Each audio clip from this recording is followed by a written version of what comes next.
You let a woman like that touch baccarat crystal? Are we operating a halfway house now, Rashid? The words, spoken by a man in a tuxedo so sharp it could have drawn blood, sliced through the ballroom's golden hum. They were meant to be a joke, a casual barb thrown across a table laden with fine china and even finer people. Laughter followed tight, rehearsed, the kind of polished cruelty that thrived under the light of 1,000 crystals. Karina Vance did not flinch. She stood poised beside the table, a silver tray balanced expertly in one hand, her simple black uniform a stark shadow in the gilded splendor of the Rosemont Grand Ballroom. To them, in that moment, she was not a person. She was a function, a necessary but invisible piece of the machinery that made their evening seamless, a prop in their opulent theater. The only black waitress on the floor, she was an island of quiet professionalism in a sea of designer gowns, diamond-studded watches, and the thinly veiled entitlement that money buys. The air smelled of expensive cologne, aged wine, and floral arrangements that cost more than her monthly rent. Above, crystal chandeliers hung like frozen waterfalls, scattering fractured diamonds of light onto marble floors, so polished they mirrored the silent dance of service and indulgence. But inside Karina, there was a different kind of reflection. As she placed the flute glass down, her hand betraying no tremor, her posture unbowed, her mind was a library of silent worlds. They saw a servant. They didn't see the girl who grew up in a cramped Atlanta apartment, on the frayed edge of Buckhead, where the line between comfort and struggle was a daily tightrope walk. They didn't see the daughter of a retired Navy officer who instilled in her a belief in discipline, structure, and the quiet power of showing up, especially when the world expected you to disappear. And they certainly didn't see the child of a brilliant linguistics professor, a woman who taught her that language was not just a tool, but an inheritance. Her mother believed in stories, how words shaped identity, how names carried legacies, and how silence could be wielded as both a weapon and a shield. Their home, though lacking in material wealth, was a fortress built of books, shelves stacked high like towers around the living room. Words were never just for speaking. They were armor. They were home. By the time Karina was 10, she was fluent in French. By 12, she was reading Arabic poetry with her mother by candlelight when the power bill was a week late. At 17, a full scholarship had carried her into one of the country's most prestigious language and diplomacy programs. Her professors had called her a prodigy. Her classmates, awed by her quiet intensity, had called her the quiet storm. She could dissect complex diplomatic communiques in Arabic faster than most could read them in English, her mind a finely tuned instrument of syntax and subtext. She was not just a waitress. She was a scholar deferred, a diplomat in waiting, a future that had been paused by the brutal, unforgiving reality of life.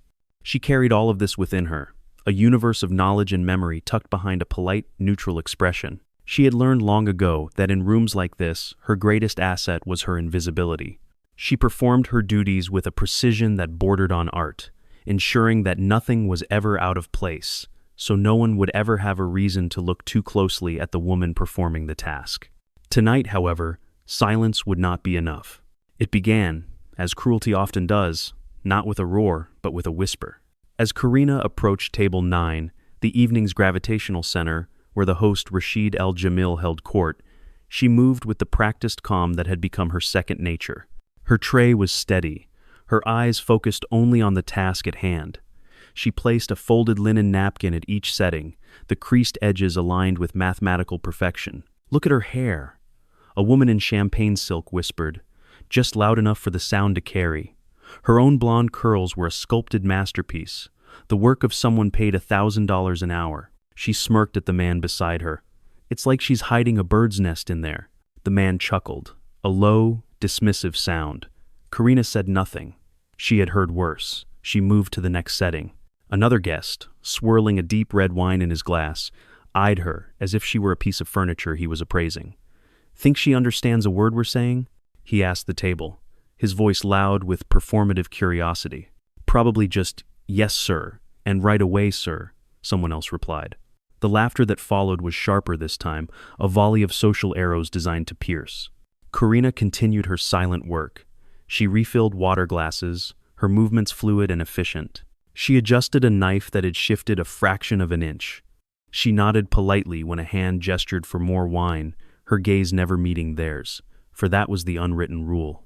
You were to be present, but not seen, heard, but not listened to. Then Rashid Al-Jamil spoke.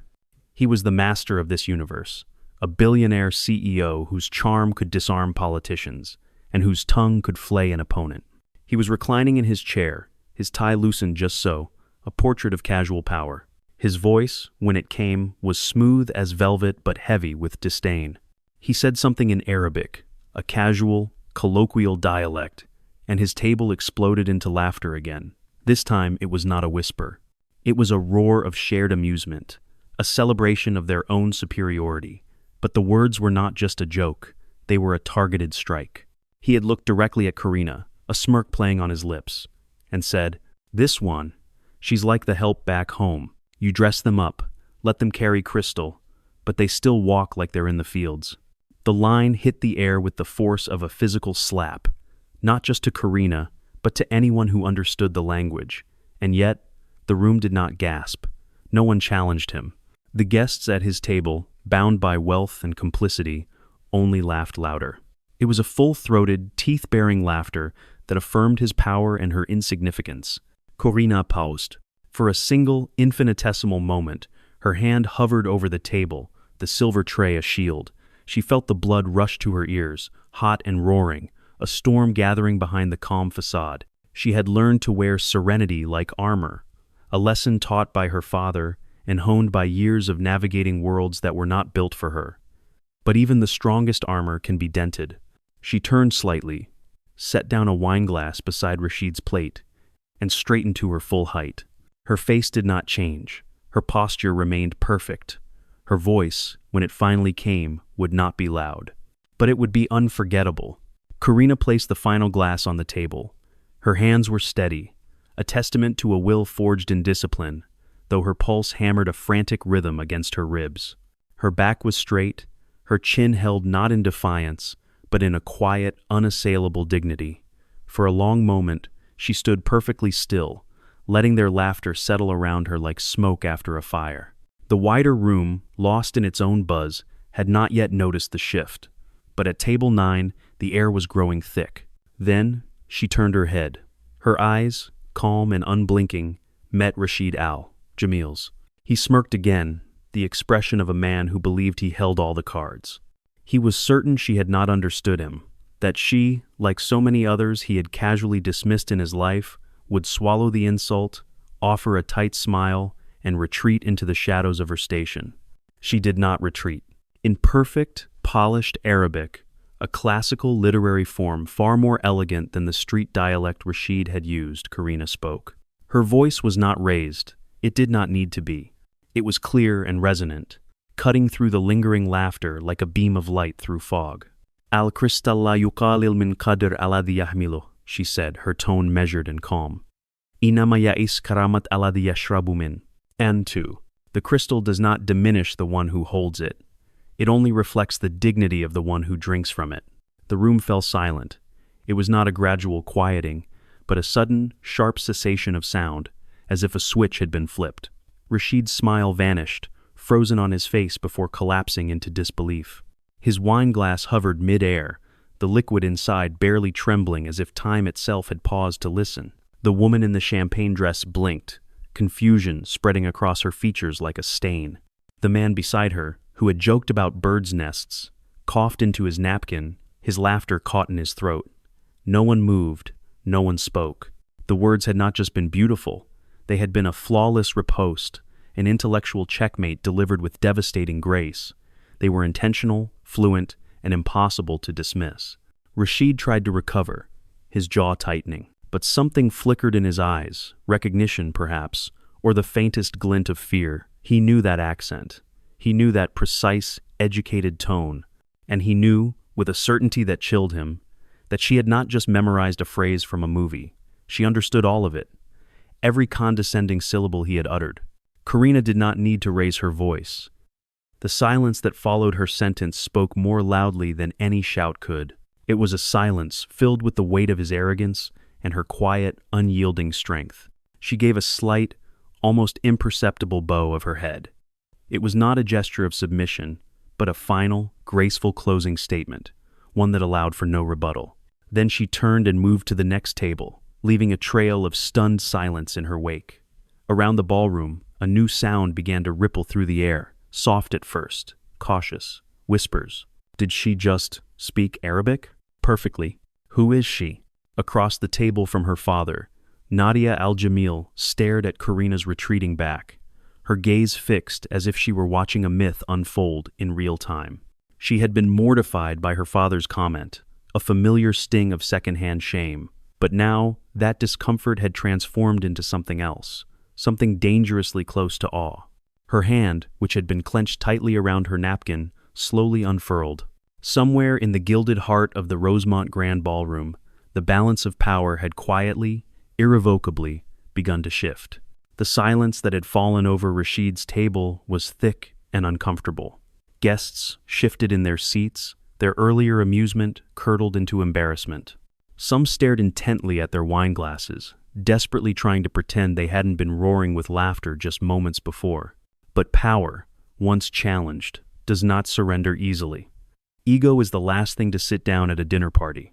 One of Rashid's associates, a man named Donovan Reed, leaned forward.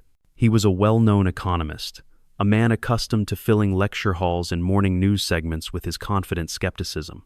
A smirk played on his lips. He saw an opportunity to restore the table's equilibrium, to expose Karina's brilliant retort as a lucky shot. "She has a poetic tongue," Donovan said, tapping the rim of his glass with a manicured fingernail. "A clever line, to be sure, but let's see if she can do more than recite pretty phrases memorized from a textbook." "Oh." Rashid did not stop him. In fact, he gave a slight, almost imperceptible nod, welcoming the distraction. He needed someone else to chip away at the unexpected monument of dignity that had just been erected in front of him. Donovan switched to a formal, academic Arabic, his words dense and layered. "Tell me," he asked, his voice projecting across the silent table, a clear challenge. "Do you believe the recent economic boom in the Maghreb region is sustainable? Or is it simply another bubble, inflated by foreign interests and short-term infrastructure deals that ignore local complexities?" The question was not just difficult, it was a trap. It was layered with economic theory, geopolitical nuance, and academic jargon, designed to make anyone but an expert stumble. A few guests leaned in, their interest piqued, a cruel anticipation in their eyes. They expected her to falter, to be revealed as a fluke. Karina turned slowly toward Donovan Reed. Her eyes were calm, her face unreadable. She did not rush. She did not fumble. She took a moment, not of hesitation, but of consideration. When she answered, her voice was soft but deliberate, and her Arabic was so polished, so deeply rooted in knowledge, that it made the hairs on the back of several necks stand up. She began not by answering, but by elegantly deconstructing his premise. To frame it as a simple binary of sustainable boom versus inflated bubble overlooks the heterogeneous nature of the region's economies, she stated, her words flowing with the confidence of a seasoned academic. She then dissected the question piece by piece.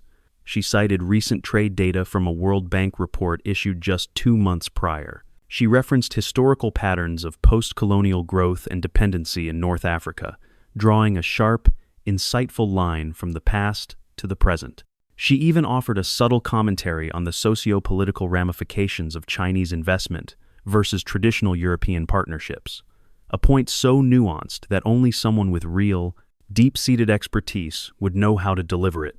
Her analysis was sharp, factual, and utterly irrefutable. It was the answer of a scholar, not a waitress. Donovan Reed blinked. Once, twice. The smirk had long since vanished from his face, replaced by an expression of pure, unadulterated shock. He nodded once. Slowly, his intellectual arrogance completely dismantled. "Impressive," he muttered, switching back to English. The single word, a white flag of surrender. Across the table, a diplomat who had been silently observing cleared his throat, clearly startled. "That was not what I expected," he said to the man beside him. Rashid Al-Jamil said nothing. His face was a mask of thunderous rage, but his hand tightened around the stem of his wineglass so hard that for a moment it seemed the delicate crystal might shatter. For the first time all night, Karina Vance was no longer the help. She was no longer invisible. She had flipped the entire room on its axis, and no one, least of all Rashid Al-Jamil, knew how to put her back in the box they had created for her. Corina stood still for a moment, letting the room absorb her words. The echoes of her economic analysis hadn't faded, but she could feel the shift.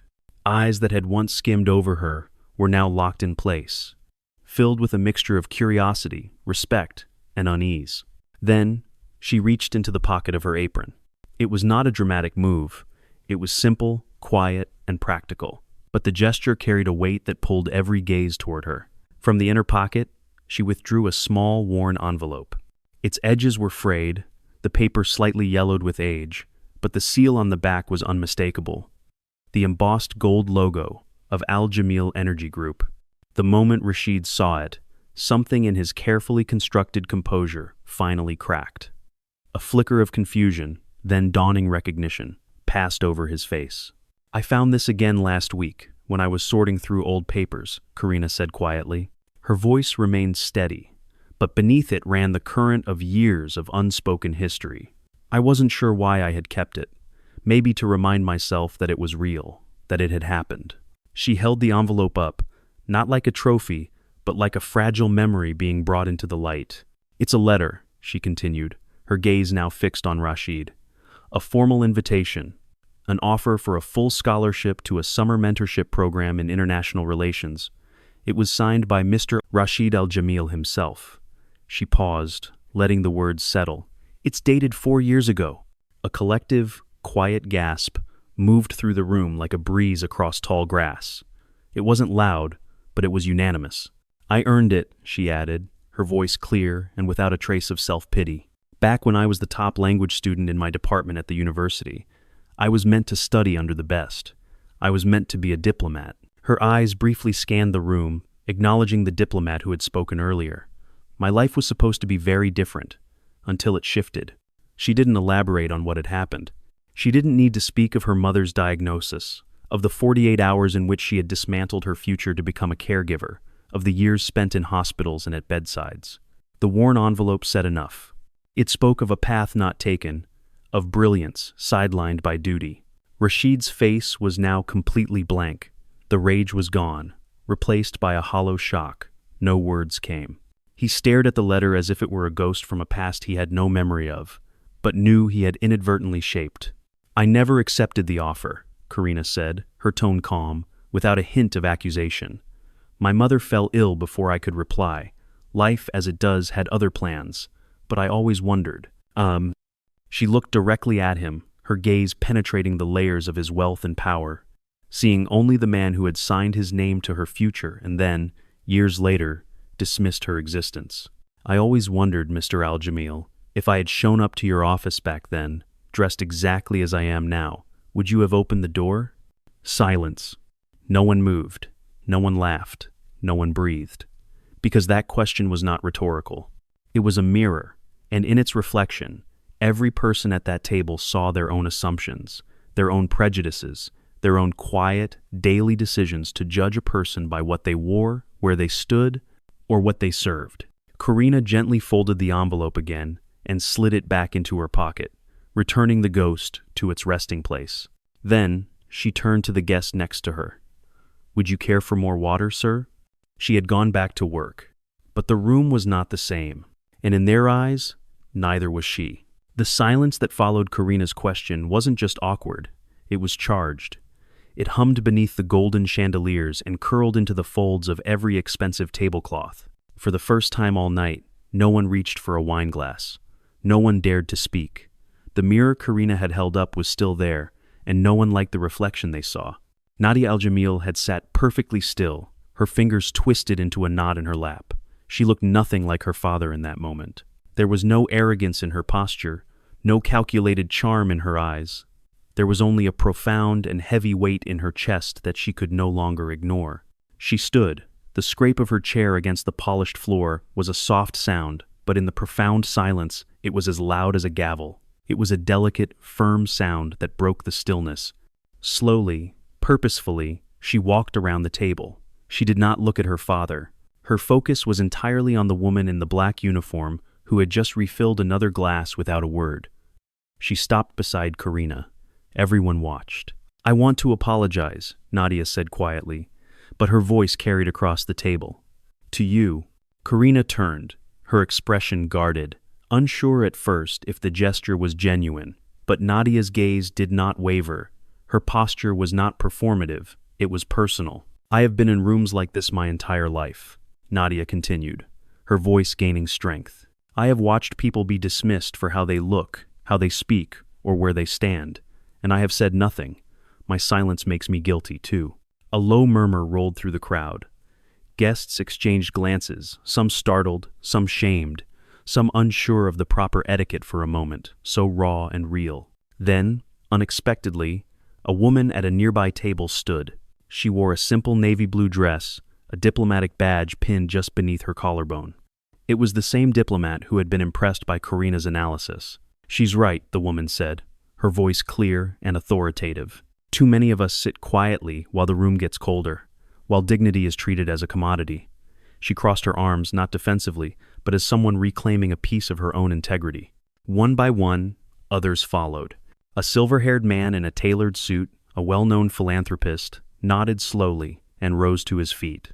A younger woman at the edge of the room, an up-and-coming tech entrepreneur, stood as well, her hands clasped together, her gaze locked on Karina with quiet admiration.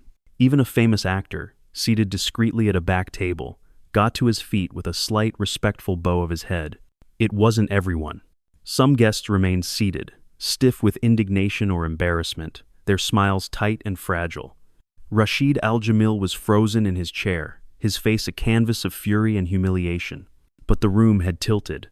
The cruel laughter that had once filled the air had been replaced by a somber reflection. The smirks had been replaced with questions. And in the middle of it all stood Karina Vance, no longer a servant, but a symbol. A symbol of grace, under pressure, of power long withheld, of a truth finally given voice. She hadn't asked for their support. She hadn't needed a savior. But the fact that it came, that people, finally, saw her, was a quiet affirmation that echoed louder than any insult. Before the moment could pass, Nadia reached into her clutch. Her hands were shaking slightly. She pulled out a folded piece of paper, soft and worn from years of being handled. "This," Nadia said, her voice trembling just slightly, "belonged to my mother. She was a professor of linguistics before she passed. She kept records, notes, letters. One of them was about you." Karina looked at her, surprised, her professional composure finally showing a flicker of emotion. Nadia unfolded the page carefully and began to read aloud. "Miss Karina Vance, exceptional linguistic ability. Gifted in Arabic, French, and Swahili. Displays not only a rare talent but a remarkable poise under pressure. I am recommending her for the Advanced Mentorship Program without reservation." She paused, her voice thick with emotion. "It is written and signed by Professor Anissa Al-Jamil." Gasps rippled across the room. The name carried immense weight.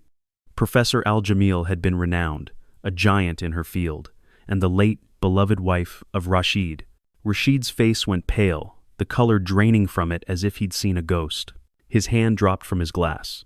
"My mother remembered you," Nadia said softly to Karina. "She believed in you, even when no one else in this room even knew your name." For a long moment, no one breathed. Karina stood completely still, her fingers curled slightly around the edge of her silver tray.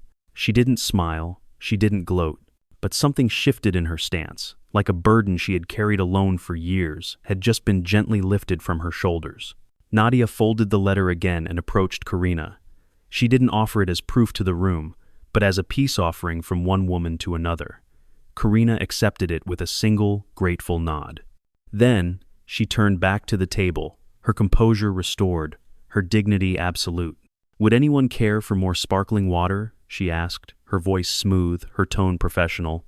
It was a simple question of service, but in that moment, it landed like a declaration of victory, because no one at that table could ever again deny who she was. Not a waitress, not a servant, a woman of honor. And the proof was no longer just in her words. It was in the legacy she carried. By morning, the story had exploded.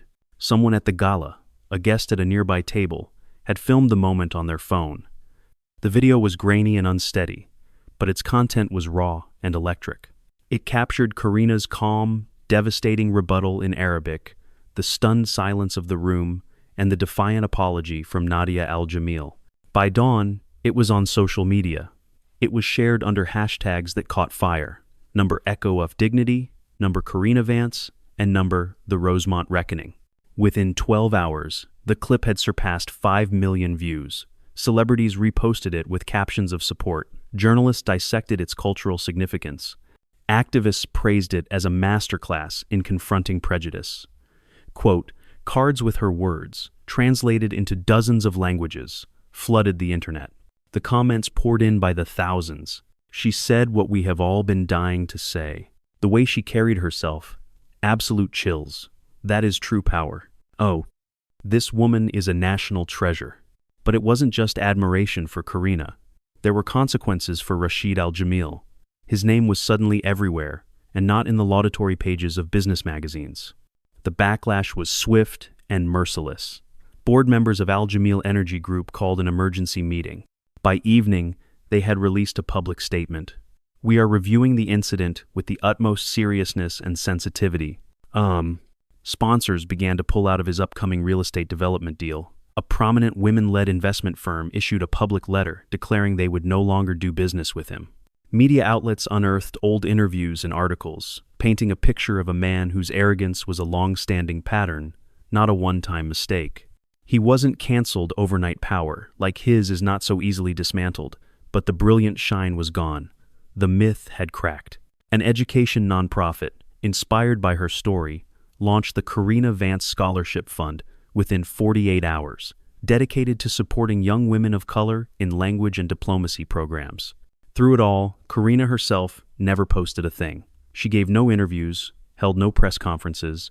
She simply showed up for her next shift at the restaurant, just as she always had. Reporters waited for her outside, their cameras and microphones a stark contrast to her quiet life. Fans left thank you notes, flowers, and even children's drawings at the host stand. One little girl left a picture of a superhero with curly hair, holding a silver tray like a shield. The restaurant manager, overwhelmed but proud, tried to give Karina paid time off. She politely refused. "I didn't do it to go viral," she said quietly to him. "I just didn't want to be silent anymore." And that simple truth, her truth, was what made the story resonate so deeply. While the world debated the politics of power, race, and language, Karina had already spoken her piece. And somehow, in a world saturated with noise, it was the profound quiet of her dignity that had made everyone listen. A week passed. The news cycle began to shift, as it always does, to another scandal, another headline. But for those who had been in the Rosemont Grand that night, something had changed for good. Karina returned to work, a constant in a world of variables. Same uniform, same quiet grace. She didn't walk any taller, but people moved differently around her now. Colleagues who once saw her as just the quiet one now nodded with a new kind of respect. The kitchen staff, mostly immigrants whose own stories of being underestimated mirrored hers, started calling her La Profesora, the professor. One quiet afternoon, Nadia returned to the restaurant. She arrived without fanfare, dressed simply in jeans and a blouse, looking more like a student than an heiress. She sat at the bar and waited until Karina's shift was over. In her hands, Nadia held a small, leather-bound notebook. "It was my mom's," she said, her voice soft. She kept notes about everyone she mentored, or hoped to mentor. "She had a page for you." Nadia held it out. "I thought you should have it."